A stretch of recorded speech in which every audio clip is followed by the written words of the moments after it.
Plant tissues. We all know that plants are also living beings like us.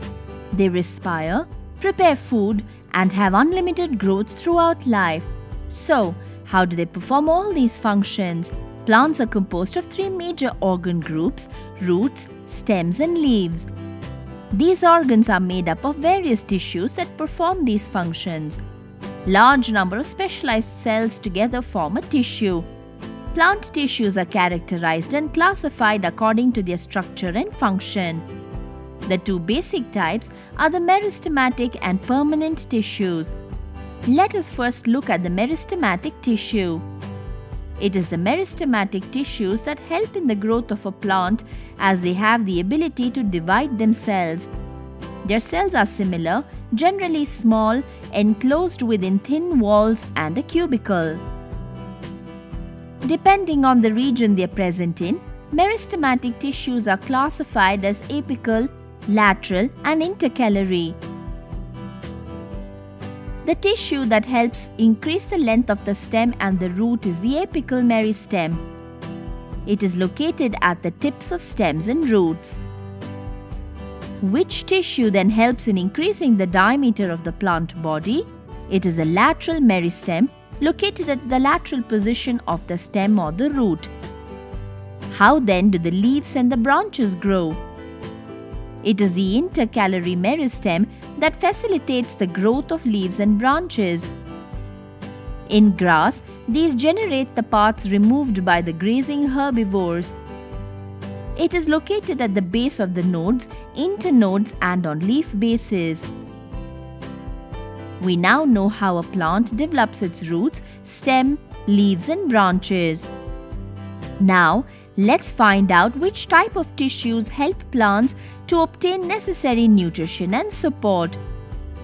It is the permanent tissues that help in transport, preparation of food, and provide support for the plants. Permanent tissues are none other than meristematic tissues that mature and become differentiated to form different types of tissues.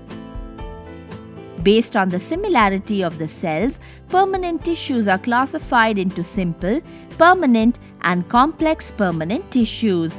Simple permanent tissue is called simple tissue because it is composed of similar types of cells that have a common origin and function. Based on the function, they are further classified into parenchyma, collenchyma, and sclerenchyma. The parenchyma tissues are oval-shaped cells with thin cell walls and have extensive spaces between the cells.